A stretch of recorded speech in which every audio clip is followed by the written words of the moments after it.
Good morning. Natakron sa panahon sa Epipany,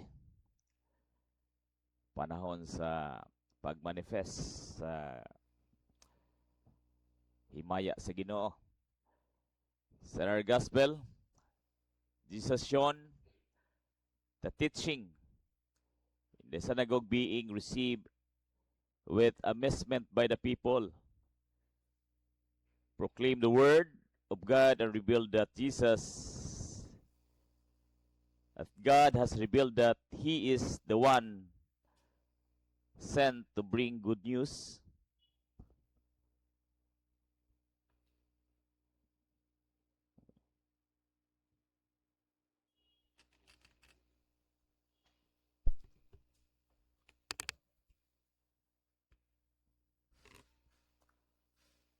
Bring good news to the poor, freedom to the captives, and sight to the blind.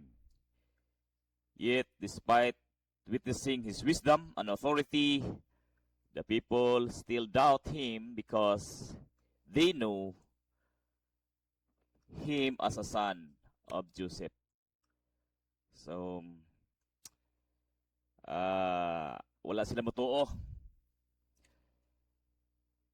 sa iyang gipangsulti tungod kay nakaila sila kung kinsa o unsang kapagkatao si Ginoong Hesus sa ilang panahon.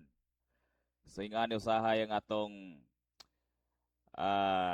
kinaiya ba isip mga Kristo bisan tuod o kita makasaksi sa mga kahibulungang butang, maayo nga pagkaistorya, maayo mo pasabot, apan ato dayong i-categorize or atong i-hatagan og quality ang tao nga nagsulti niini. Labi na kay tan-aw nato nga mura og luoy ang kahimtang. Ato dayong questionon kung asa man siya nakakuha nini nga mga wisdom. So munang mag sugod na rin og duda o pagduha-duha ang mga katawhan. Bisan sa ato karon, naitaw nga magwali may tungod sa pulong sa Dios ug ato dayong tan-awon ang iyang hitsura gikan sa taas man sa bus kung sa baka ni ug asa dayon mautanay aha man nag-eskwela.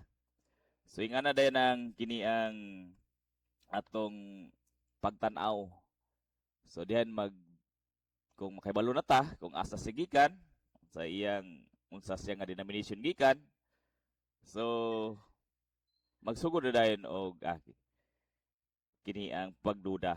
So ingana gihapon ang kini ang atong kahimtang karon.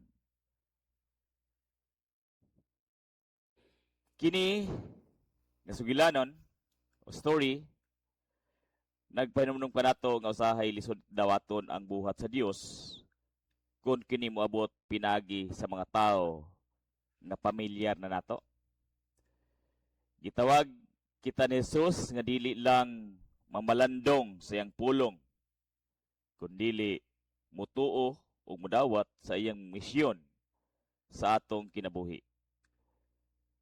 Ang grasya sa Dios anaalang sa tanan nga andam maminaw og mutuo bisan pa sa atong pagduha-duha.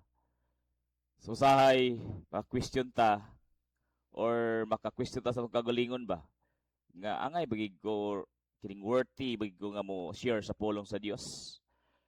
Pero atong numduman nga kitang tanan gikomisyon sa Ginoo to preach the good news. Wala man siya nagkategory nga katulang ang mga maayong tao kundi tanan kita gikomisyon para pag-proclaim sa good news.